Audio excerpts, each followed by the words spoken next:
우리 유호경 교수님, 유호경 선교사님, 유호경 행진사님이 나오셔서 잠깐 하도록 하겠습니다. 예, 나오시죠. 잠깐만요. 아까 제 할 때 박수 쳤나요? 그럼 아까 제 거부터 다시.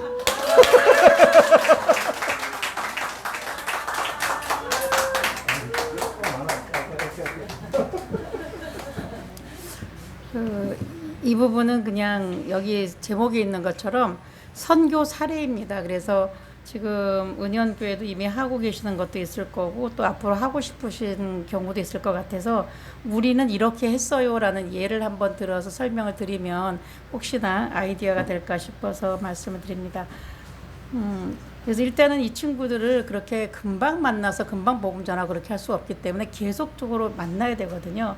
그런데 이렇게 계속적으로 만날 수 있는 방안이 뭘까라는 게 굉장히 중요한데 나중에 결론부터 말씀드리면 제일 좋은 거는 일단은 이제 언어 교육 같은 것들인데 일단은 제가 우리가 해야 되는 건 궁극적으로 복음을 전하고 싶지만 그 복음을 복지에 실어서 전할 수밖에 없는 상황이었다. 그래서 우리가 다카 이주민 선교를 어떻게 설정하고 어떤 단계로 가고 있었는지 그래서 그 중에서 저는 2단계와 3단계 지속적 만남을 위한 전략은 2단계에 속하고 그리고 그걸 통해서 그 다음 단계인 열방 예배까지 오는 이제 그런 걸 3단계로 보았는데 이 두 단계를 중심으로 해서 말씀드리려고 합니다. 이주민들이 처음에 오면 우선은 살아야 되거든요. 이 땅에 와서 살아내는 게 중요해요. 물설고 낯설은 곳에 말도 안 통하는 곳에 와서 살아야 하기 때문에 이 생존의 문제가 가장 중요해서 이때는 뭐 이렇고 저렇고 뭐 할 수 있는 여건이 못 되죠. 그래서 어느 정도 생존의 관계를 넘어서고 나면 그때 비로소 이제 생활이라고 하는 게 이루어집니다. 어느 정도 익숙해지고 필요한 대로 다닐 수 있고 그렇게 되는데 그리고 난 후에 그게 또 어느 정도 안정이 되어야만 결국 자기의 삶을 살아내는 거고 이쯤 됐을 때 비로소 사실은 복음이 들어가기도 하고 그런 거거든요. 그래서 아까 보여줬던 것처럼 이 다카 복지 시스템의 홍보 자료를 만들었어요. 이 친구들한테 너희가 다카에 오게 되면 이런 일을 도와줄 수 있을 거다. 이게 이들의 생존과 생활에 굉장히 큰 도움을 주는 거였거든요. 그래서 이런 것들을 통해서 가장 필요할 때 가장 필요한 걸 채워줌으로써 관계가 형성이 되는 거고 그 관계가 형성이 되고 난 그 상태에서 서로에게 있는 신뢰감 이런 것들에 의해서 그 다음 단계로 복음을 전할 수 있는 것까지 갈 수 있다라고 본 거죠. 그래서 저희는 이제 우리 이주민 선교 방향을 크게 이제 나로호라고 하는 것이 이제 로켓트가 발사가 되어서 최종적으로 성공할 때까지의 과정이 4단계가 있더라. 그래서 그거를 이제 하나의 예로 저희가 4단계로 보았습니다. 그래서 첫 번째 단계 점화, 첫 번째 게 떨어져 나가는 거죠. 그거는 이제 전도 현장에서 이제 아까 말한 그 쪽지 들고 가서 복음 일종의 전도지를 들고 가서 다카의 복지를 소개하면서 이야기하고 그러니까 이제 너 우리 여기 한번 와보지 않을래? 라고 하면서 이름을 묻고 전화번호를 달라고 하면 어지간하면 줍니다. 이 한국에 와서 한국 사람들이 자기한테 와서 접근한 사람들은 없잖아요. 그런데 이렇게 되면 전화번호를 주고 받게 되는데 그래서 전화번호를 받게 되는 게 1단계. 일단 관계를 명성거든. 그 다음에 그 다음 단계는 이 친구가 그러면서 우리가 일요일에 이렇게 한다니까 이때 와봐라. 그래서 그 친구가 센터를 오는 거예요. 제 발로 찾아서 와서 한국어 공부하는 그런 과정에 들어오면서 계속적인 만남을 만들면 2단계 점화 성공이다 라고 보는 거죠. 그리고 이제 이런 계속적인 만남을 통해서 이제 적절한 시기가 되어서 복음을 전할 수 있고 그 친구가 열방 예배에 참석하게 되고 그래서 이제 양육하고 세례 받게 되는 데까지가 3단계다. 그리고 궁극적으로 사실 4단계를 우리가 만들고 싶은 건데 영적 공동체 리더를 만들어서 복음을 전하고 자기 나라에 돌아가면 선교사로 역파송하는 거고 이곳에서 또 와 있는 다른 친구들에게 복음을 전할 수 있게까지 사실은 우리가 아직 뭐 4단계까지 가본 경험은 별로 없어서 일단은 지금 3단계까지 오는 것만 해도 우리로서는 이제 굉장히 성공적으로 보고 있는 거거든요. 그래서 이렇게 생각을 하고 있는데 그 중에서 이제 2단계 상태를 저희가 지금 1단계는 그렇게 만나서 연결하는 건데 이제 2단계가 이제 바로 이 지속적인 만남을 위한 전략이 되는 겁니다. 그래서 이곳에 와서 한국어 공부를 하면서 계속적인 만남을 만든다. 그런데 이제 처음에 만나고 이 친구들 계속 만날 이유가 어떻게 만날까를 고민하던 중에 한국어라는 걸 알게 된 게 사실은 이게 이제 다른 것 다 사람마다 다르지만 한국어는 누구에게나 필요해요. 그 친구들이 이 땅에 살아가기 위해서 필요하고 나중에 다시 말씀드리겠지만 비자나 이런 것들 때문에 굉장히 중요해서 매주 오라 그럴 때 올 만한 명분이 되는 거죠. 그래서 지속적 만남을 위해서는 가장 강력한 도구이고 이 한국어라는 것은 아까 말했던 그들이 이 땅에 와서 생존하고 생활하고 살아가는 모든 단계에서 다 필요한 거예요. 많이 알수록 좋은 거죠. 그리고 이 친구가 요 한 단계로 그 다음 단계로 이렇게 넘어갈 때마다 한국어를 얼마나 잘하느냐는 게 굉장히 중요하기 때문에 이건 굉장히 필수적인 요소가 됐습니다. 자, 그랬는데 이제 우리는 처음에 이제 그렇게 단순하게 생각으로 시작을 했는데 하다 보니까 이 한국어 교육의 중요성이 확대되기 시작하는 거예요. 정책적으로. 그러니까 우리가 말하고 싶은 게 아니라 결국 이제 확대가 되는데 이제 외국인 근로자들이 처음 우리나라에 올 때 대부분 E9이라고 하는 비숙련 기능 인력 그 비자를 갖고 돌아옵니다. 이들이 오면 1차적으로 3년이라고 하는 이 시간을 일할 수 있어요. 근데 3년 일하고 성실한 근로자다. 그러면 1년 10개월을 더하게 해줍니다. 토탈 4년 10개월을 있게 되는 거죠. 그러고 나면 반드시 자기 나라 돌아가야 돼요. 왜냐하면 사실 우리나라 법에 5년 이상을 한국에 계속해서 거주하면 영주권을 주게 되어 있거든요. 근데 이 친구들에게는 영주권을 줄 수 없기 때문에 4년 10개월이 최대예요. 그런데 코로나 때 일시적으로 1년을 더 유예해 준 적은 있습니다. 어쨌든 그렇게 돌아갔다가 그 회사에서 이 친구는 성실하고 우리 회사에 다시 돌아와도 좋다라고 허락을 받으면 다시 한번 그 회사로 올 수가 있어서 사실 4년 10개월을 두 번 하는 거니까 9년 8개월을 한국에 있게 되는 거예요. 그렇게 되면 10년쯤 살고 나면 이 친구들 자기 나라에 돌아가기 싫어집니다. 가서 못 살고요. 여기 살고 싶어지니까 그때 되면 아주 어쩔 수 없이 돌아가거나 아니면 불법 체류자가 되어 남는 거예요. 자, 그러다 보니까 우리나라에서 볼 때는 일단은 이 친구들이 우리나라는 인력이 부족해요. 그런데 계속 새로운 아이들을 데려다가 자꾸 새로 가르치는 것보다는 이왕이면 잘하는 친구들을 계속 쓰는 게 좋겠고 그 다음에 불법 체류자를 막을 필요가 있다는 거죠. 두 가지 이유 때문에 한동훈 법무장관 때 2023년 10월에 장기 체류 가능 비자로의 전환을 굉장히 확대했습니다. 그래서 사실은 E9 비자에서 E7 비자 가는 경우는 정말 굉장히 힘들어서 10% 이내였거든요. 그거를 엄청나게 확대를 시켜가지고 이 E7이라고 하는 특정 활동 중에서 E7-4라고 하는 숙련 기능 인력으로 전환시켜주는 비율을 높였어요. 그런데 이렇게 전환시켜주면서 가장 필요한 게 뭐냐면 한국어 능력이었습니다. 그래서 조건을 댄 것이 한국어 몇 점 받아야 돼라는 조건을 붙인 거죠. 이제 그런데다가 이제 밀양 같은 경우는 인구 감소 지역이거든요. 그래서 인구 감소 지역은 특별히 올해부터 E7-4R이라는 지역 특화 비자를 주면서 E7-4보다 훨씬 쉽게 얻어낼 수 있어요. 그래서 이 인구 감소 지역에 장기 체류할 수 있는 것으로 만들어주고 거기다가 F2라는 비자는 거주 비자입니다. 그래서 이거는 그보다 훨씬 더 그러니까 계속해서 한국에 머물 수 있는 비자인데 그것조차도 F2R이라는 특별한 걸 주어서 이 밀양 지역 같은 경우는 외국인 근로자가 와서 특별하게 문제만 일으키지 않으면 장기 체류할 수 있는 비자가 굉장히 확대가 되었거든요. 그런데 이렇게 확대될 때에 가장 중요한 게 한국어 능력이 필수예요. 그래서 다른 건 다 배우면 되는데 한국어를 해야 한국 문화에 익숙할 수 있고 한국 사회에 잘 적응할 수 있다. 그래서 이걸 필수로 줬거든요. 그래서 처음에 들어올 때는 자기 나라에서 EPS 토픽이라고 하는 시험을 쳐서 나라마다 쿼터가 있습니다. 우리나라에 현재 17개국에서 공식적으로 들어오게 되는데 나라마다 당신의 나라에서는 올해 우리나라에 500명을 보내주세요. 1000명을 보내주세요. 라고 쿼터를 주면 한국어 성적 순으로 1000명 뽑아서 보내주는 거예요. 그러니까 나라마다 한국어 학원이 엄청나게 발달하고 있고 어떤 친구 하나는 우리나라에서 5년 있다가 돌아가서 한국어 학원하다 다시 온 친구 있어요. 그래서 엄청나게 한국어가 지금 매력 있는 언어가 됐는데 그렇게 돌아온 친구들이 여기 있으면 일단 왔으니까 한국어 잘 안 해요. 그리고 공장 안에 그중에 한두 명은 한국어 잘하는 애가 있으면 그에 따라 다녀서 그냥 다니는 거죠. 공부 잘 안 했습니다. 그런데 갑자기 E7-4라고 하는 비자를 바꿀 때 한국어는 반드시 토픽 2급 이상을 받거나 사회통합으로 2단계 이상을 이수하거나 사전평가 3단계를 받아야 E7-4가 된다 하니까 그때부터 발등에 불이 떨어진 거예요. 한국어가 너무너무 중요하게 돼가지고 이제 지발로 한국 공부하러 오는 겁니다. 자, 그리고 F2R은 토픽 4급 이상 사회통합으로 4단 기수라고 하는 굉장히 높은 레벨의 수준을 요구하기 때문에 이제 이 친구들이 한국어를 공부할 필요를 많이 느껴진 거죠.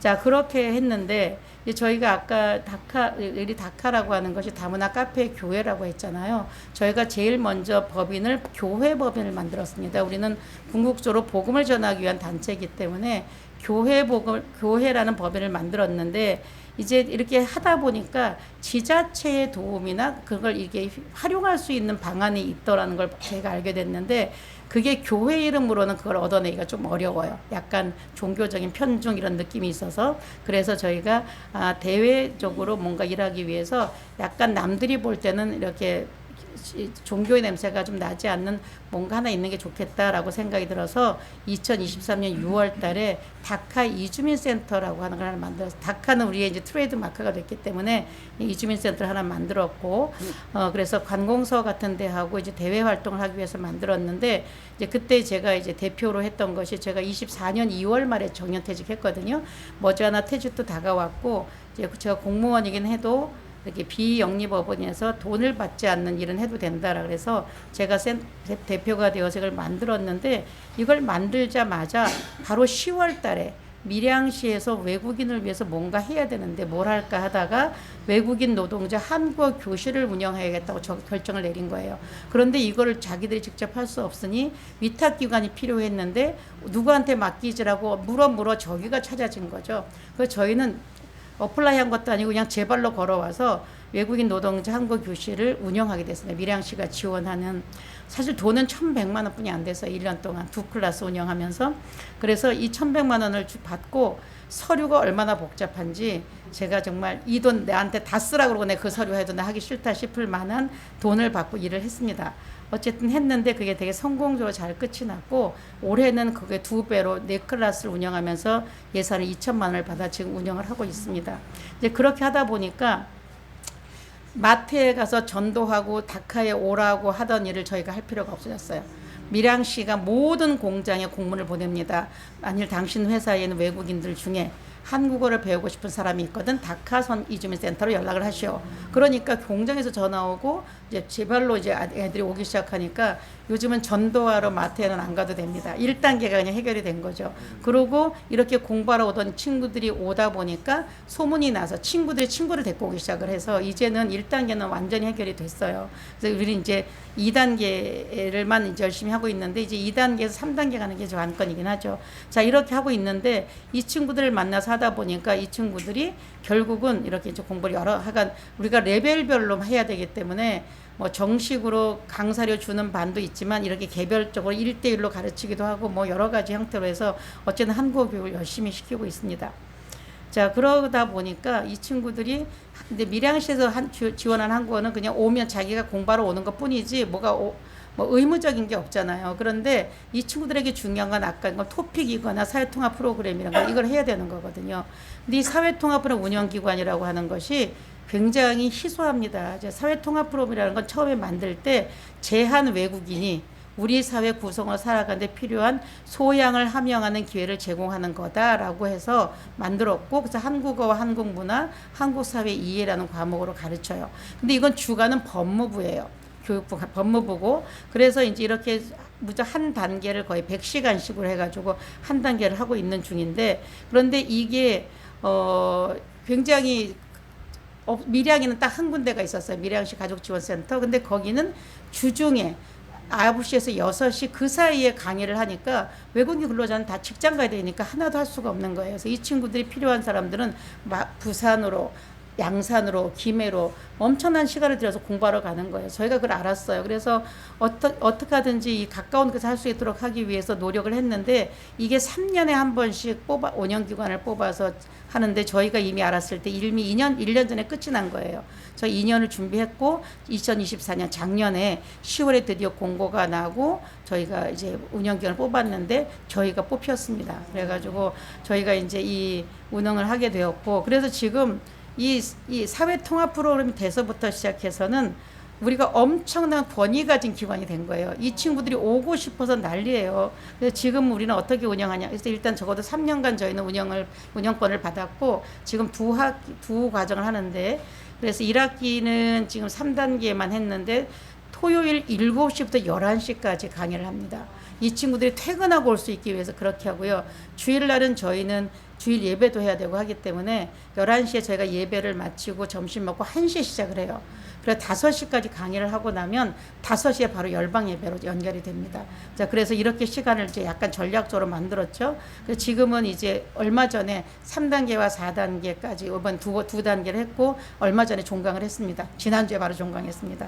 엄청 힘든 시간들 저희가 했는데 근데 아이들은 뭐 너무 좋아하죠. 그리고 오늘 3단계 수강 신청하는 날이 있었어요. 그러니까 수강 신청하는 날이었는데 아이들이 출근을 하기 때문에 못 해요. 그 시간에. 그리고 기차표 끊어보셨나요?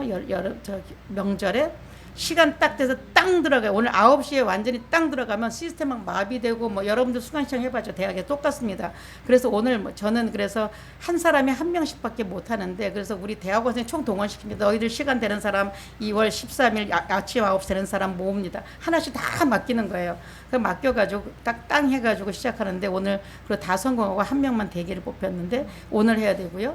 그 다음에 19일 화요일에는 시험 치는 애들 시험 치는 것도 해줘야 되고요. 20일은 또 4단계 신청을 해줘야 되고 우리가 그런 일을 합니다. 어쨌든 그렇게 하면 30분 만에 마감됩니다. 학생 모집이. 원래는 며칠 동안 기간이 있는데 9시에 땡 들어가서 30분 안에 하지 않으면 수업을 들어올 수 없어요. 그러니까 우리 아이들 밀양에 있는 애들은 뭐 너무 럭키한 거죠. 그래서 저희가 이렇게 지정받았고요.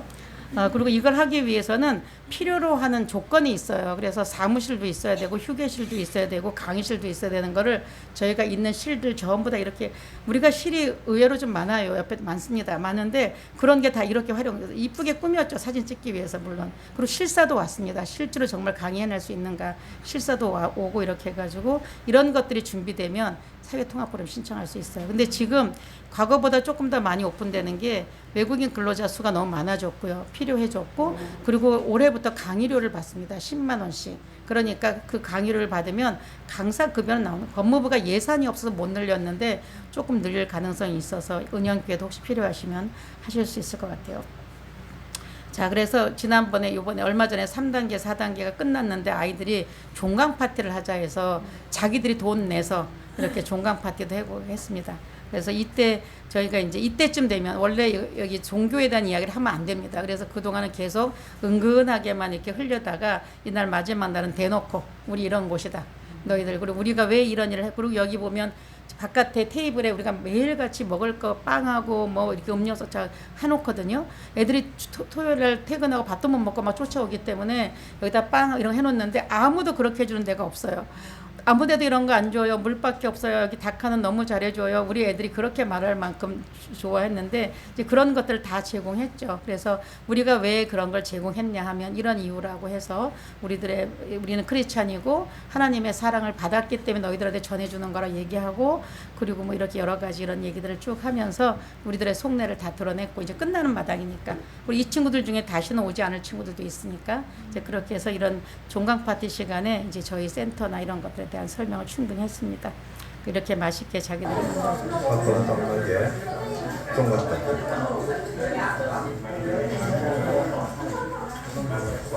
뭐 이렇게 했습니다. 일단 이렇게 지나가고요. 이거 4단계는 식당에 가서 했는데 그 식당 아주 4시 반에 오픈한다는 거 우리를 위해서 3시 오픈해 달라 해가지고 빌려서 이제 우리끼리만 이렇게 해서 그러니까 이게 우리가 하나님께 기도하면서 하는 약속의 건강이 우리가 여러분들을 도와주기 위해서 시작을 하는 거고 여러분들이 지금 가족들도 이렇게 많이 와 있습니다. 이제는 뭐 이렇게 했습니다. 자, 그래서 나름대로의 장점과 제한점도 있긴 하지만 사실은 돈은 그렇게 크게 아닌데 문제는 이 지자체하고 관계가 잘 형성되고 우리가 일을 잘 해주는 건 자기들도 실적이 되는 거잖아요. 그리고 사실은 공무원들이 이 업무를 새로 맡아서 어떻게 돌아가는지 하나도 모르는데 이제 우리한테 다 물어요. 그럼 제가 설명을 많이 해줬더니 경남에 가면 밀양시가 제일 잘 안 돼요.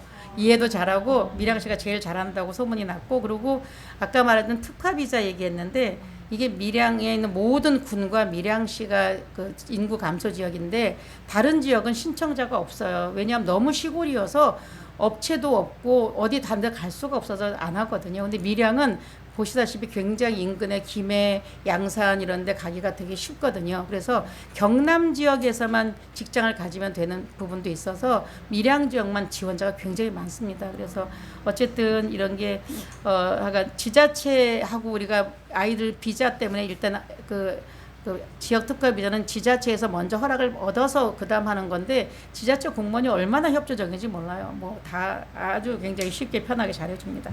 자, 그렇게 이제 우리가 잘하고 있고요. 그다음에 요거는 이제 따끈따끈한 건데 이제 그렇게 하다 보니까 아이들이 이제 신분을 비자를 바꿔서 신분을 바꿔야 되고 여러 가지 어려움이 있는데 이제 그런 것들을 도와주다 보니까 아, 행정사라고 하는 게 굉장히 좋은 이 친구들하고 만나게 좋은 직책이구나 생각했어요.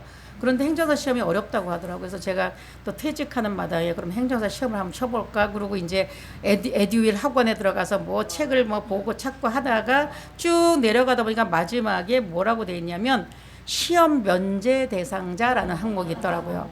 이게 경력에 의해서 공무원 경력이나 이제 교육근무도 공무원이니까 그래서 이러이러한 조건을 가진 사람은 면제 대상인데 제가 보니까 면제 대상인 것 같은 느낌이 드는 거예요.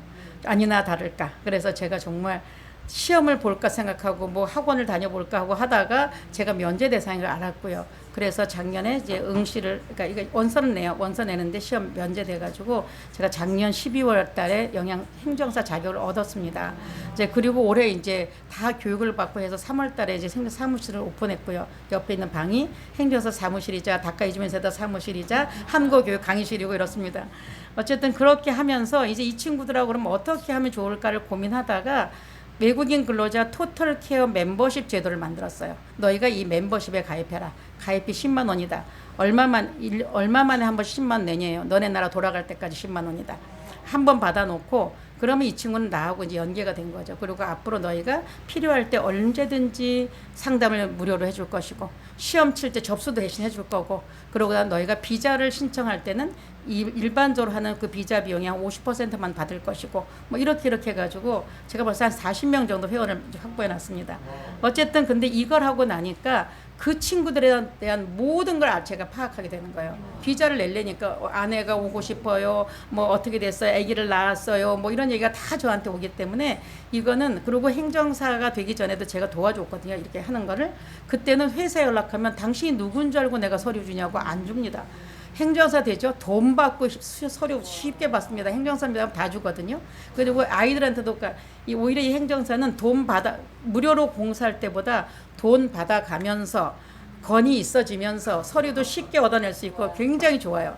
혹시나 여러분들도 그런 기회가 되면 이거 하십시오. 자, 그러면서 아이들하고 굉장히 관계가 깊어지는 거예요. 왜냐하면 다 설명해야 되니까. 그리고 아무것도 모르는 걸 제가 다 설명해서 만들어서 해주니까. 그래서 정말 제가 관계 연결의 정점은 행정사다라는 생각을 하게 됐습니다. 이제 그리고 그 다음에 이제 특히 농업 비자를 갖는 친구들은 농사짓는 농민들이 사업자가 아니기 때문에 사업자 등록을 안 내요. 그럼 이 친구들의 급여를 세무서에 신고 안 해줘요. 그럼 이 친구가 월급 받았다는 증거가 없습니다. 그러면 E7 비자를 못 바꿔요. 2년 동안 급여가 2,600만 원 이상이어야 되는데 증거가 없는 거예요. 그럼 걔들은 그냥 돌아가야 되거나 불법 체류자 되는 거거든요. 근데 한 친구가 왔는데 너무 똘똘해가 제가 그 애를 위해서 알아봤습니다. 세무서에 다 가서 이 사람들이 결국은 고유 면허증을 가지고도 세금 낼 수 있고 할 수 있는 모든 방법을 제가 다 알아내고 해줬어요. 그 애 하나를 위해서 시작했는데 다른 데도 적용할 수 있는 거죠. 자, 어쨌든 그래서 이게 근로자를 위한 제도 개선의 아이디어까지 얻어낼 수 있는 아주 좋은 거라서 기회가 되시면 시험 안 치고도 얻으실 수 있는 분이 많이 계실 테니까 행정사 하시면 좋을 것 같습니다. 자, 그렇게 한 다음에 너무 제가 길어지는 것 같은데요. 너무 긴데. 자, 열방 예배 이제 그러고 나면 이제 3단계로 가서 열방 예배랑 국가별 케어를 하는데 일단은 중요한 건 저희는 그렇게 온 아이들을 결국은 복음을 전하는 게 핵심이거든요. 그래서 복음을 전해서 열방 예배에 참석하게 하고 다카 교회의 멤버를 양육하고 결국 세례를 받게 하는 것까지가 3단계인데 그래서 이제 그걸 해봤는데 복음 전파를 하는 과정과 결실은 어떻게 얻어지냐 1:1 양육이나 소그룹 모임을 이제 주중에 하게 되고요. 그다음에 열방 예배를 주일에 하고 그다음에 국가별로 모임을 하거나 케어를 해주고 결과적으로 세례 받기까지 가는 건데 일단은 제일 중요한 1:1 양육을 어떻게 할 수 있느냐 하는데 제일 중요하고 우리는 몰랐던 정말 좋은 게 피난처 사역입니다. 이 피난처라는 거는 일시적인 주거지 공백을 메워주는 장소인데 E9 비자로 한국에 오면 숙소를 그 회사가 책임지게 되어 있습니다. 그런데 그 친구들이 직장을 그만두거나 옮기려고 해서 잠깐 회사를 그만두면 숙소가 당연히 사라지는 거예요. 당장 잘 곳이 없어지는 거예요. 그런데 이 친구가 어느 지역에 가서 어느 회사를 갈지 모르기 때문에 숙소를 구할 수도 없어요. 그러면 모텔 같은 데 가서 얼마 동안 한 달이고 얼마 살아야 되는데 돈도 못 벌잖아요. 어느 날인가 겨울이었는데 어느 날 갑자기 어떤 친구 둘이가 그 캐리어를 들고 문 앞에 서 있는 거여서 너네 왜 왔냐니까 갈 데가 없어서요. 그러니까 자기들이 어디 갈 데 없어서 무작정 우리하고 약속도 안 하고 그냥 가방 들고 다크 앞에 서 있었던 거예요. 그래서 저희는 이걸 몰랐는데 그때 알은 겁니다. 그래서 아 그렇구나. 그렇다면 우리가 3층을 수련회나 선교사님들 오시거나 그럴 때 쓰기 위해서 비워뒀던 그 방을 피난처로 사용하기 시작을 했던 거죠. 그래서 이제 이 친구들이 오면서 사실은 지난주 때는 여기가 꽉 찰 때도 있는데 지난주 일요일에 마지막 친구가 직장 따라 찾아가고 오늘 3층이 다 빈 거예요. 여러분들 오시라고. 자, 그런데 이 피난처가 그냥 우리는 그 애들을 위해서 우리가 공급해 준다고 생각했는데 여기 일단 직장을 한다니까 시간적 여유가 있습니다. 그리고 얘네가 맨날 닥쳐 있는 거죠. 고정된 공간이 있어요. 그리고 우리한테 너무 고마워요. 살게 해줬기 때문에. 거기다가 직장을 구해야 되는 아주 간절함이 있기 때문에 마음이 가난해요. 이때가 전도 양육의 최고의 기회입니다. 이럴 때 우리 최인기 선교사 열심히 애들 만나서 시간 될 때마다 틈틈이 말하고 이야기하고 밥도 사주고 하면서 이때 하면 이때 거의 다 예수님을 영접하게 되는 일이 벌어지고 그 친구들이 여기 와서 예배를 참석하게 되죠. 그래서 여기 있던 애들이 라오스 친구 부부였어요. 부부가 그냥 하나 남편이 먼저 왔다가 뒤늦게 아내가 왔는데 같은 데 직장 생활하고 같이 살고 싶어서 남편이 직장 그만두고 여기로 왔어요. 둘이 와 있었어요. 얘는 또 그 다음에 오늘 라오스 친구, 밑에는 또 방글라데시 친구고 여기 마지막에 스리랑카 친구인데 이 다 피난처에 있었던 친구들이고 여기 살다 직장 구해서 다 나갔습니다. 그래서 일단 이런 친구들 왔을 때 이렇게 복음 전하는 시간들을 가졌죠. 자, 그 다음에 이제 1대1 양육은 신뢰관계를 통해서 우리 아까도 얘기했지만 우리가 계속적으로 만나고 자기들을 케어해주고 그러면서 일단 신뢰감이 형성되고요.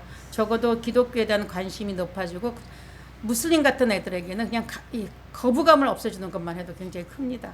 자, 그러다가 이제 친해지니까 이제 성경과 꾸란의 차이점 공부하는 토요 모임도 만들어졌고요. 무슬림 중심으로. 그럼 지들끼리 막 이제 토론해요. 자, 그렇게 하고, 그 다음에 이제 우리가 국가별로 사역자 그냥 특별히 우리가 그 나라를 알아서는 아니고 그냥 맡아요. 그래서 담당 나라마다 사역자가 있고 그래서 그런 친구들하고 이제 만나서 한 번씩 밥도 같이 먹고 하면서 이제 친밀감을 형성하고 이제 그러다가 이제 이 친구들 일방 예배를 인도하게 됩니다. 그래서 열방 예배는 매주 오후 5시에서 6시까지 하고요. 한 10개국 정도의 친구들이 오긴 하는데 라오스, 캄보디아, 필리핀 친구가 대부분이고 요새 네팔 친구들이 조금 많이 오기 시작을 했고요. 무슬림 친구들은 좀 쉽지 않습니다. 왔다가 서 있다 어정어정하다가 우리 만나러 왔다 뭔가 싶어 구경하다 나가고 이렇습니다. 자, 그리고 일단은 언어는 여러 나라이기 때문에 예배는 무조건 쉬운 한국어로 얘기하고 그러면서 이제 여러 아이들에게 번역본을 다 제공해 주어서 자기 나라 말로 이제 볼 수 있도록 그렇게 해주고 있습니다. 보통 남자가 대부분이에요. 근로자들이기 때문에. 그리고 20, 30대고요. 그래서 예배는 이런 순서로 해서 1시간 정도 하고 끝나고 나면 저녁 식사를 같이 합니다. 저녁까지 먹고 가는데 요즘은 저녁 먹고 나서 나라마다 돌아가면서 설거지 당번했더니 너무 좋아해요. 설거지 잘하고 갑니다. 자, 여기서 예배하는 모습입니다. 그래서 이렇게 예배하고 찬양하고 오른쪽에는 이제 저녁 식사하는 모습이고요. 그래서 이렇게 여기 아까 말씀드렸죠. 오른쪽 밑에 있는 그림에 보면 여러 나라 말이 써 있잖아요. 저희는 한국어로 하지만 그 관련되는 거 찬양할 때도 한국어로 찬양을 하지만 자기 나라 말로 무슨 뜻이라는 거 정도는 알 수 있도록 그렇게 만들어서 찬양을 합니다. 찬양 예배하고 그다음에 이제 명절이 되면 이렇게 같이 또 우리 게임도 하고 노는 것도 있고 그룹별로 모여서 놀기도 하고 그리고 여기 이제 찬양할 때 그날 행사 있을 때 이런 노래 부르는 이분이 아주 찬양에 대한 대가라서 와서 이렇게 또 재미있게 이런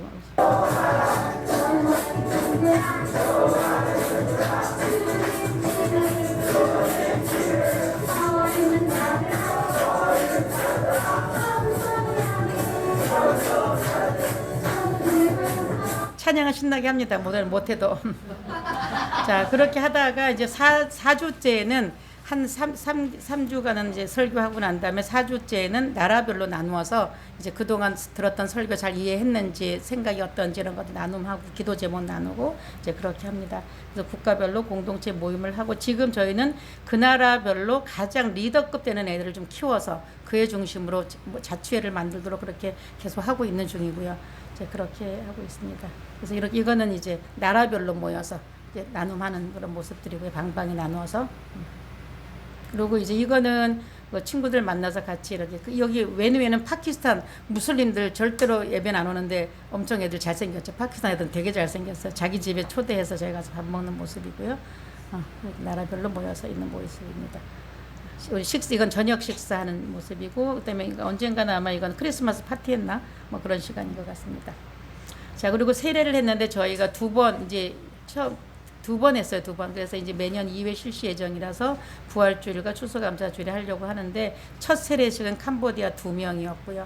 그다음에 두 번째 세례식을 하려고 했는데 하나의 사례는 너무 고맙게도 캄보디아 한 가정이 여기서 아기를 낳았어요. 그래서 부부와 딸이 유아세를 함께 받았고 엊그제 그 아들까지 데리고 왔습니다. 그래서 네 식구가 다 모였어요.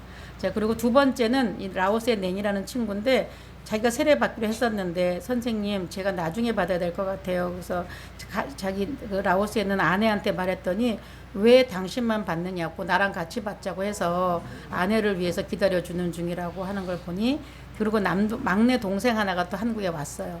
뭐 형제가 7인지 그런데 그래서 이게 비록 작지만 벌써 자기 가족을 얘가 변화시킬 수 있는 도구가 되는구나 이런 생각이 들어서 아주 기쁘게 생각하고 있는 겁니다. 그래서 세례식에 여기 밑에 이 그림이 가족 엄마 아빠 그날 딸까지 유아세례까지 3명이 같이 세례 받았고 우리 교회 목사님 오셔서 세례식 해주셨습니다.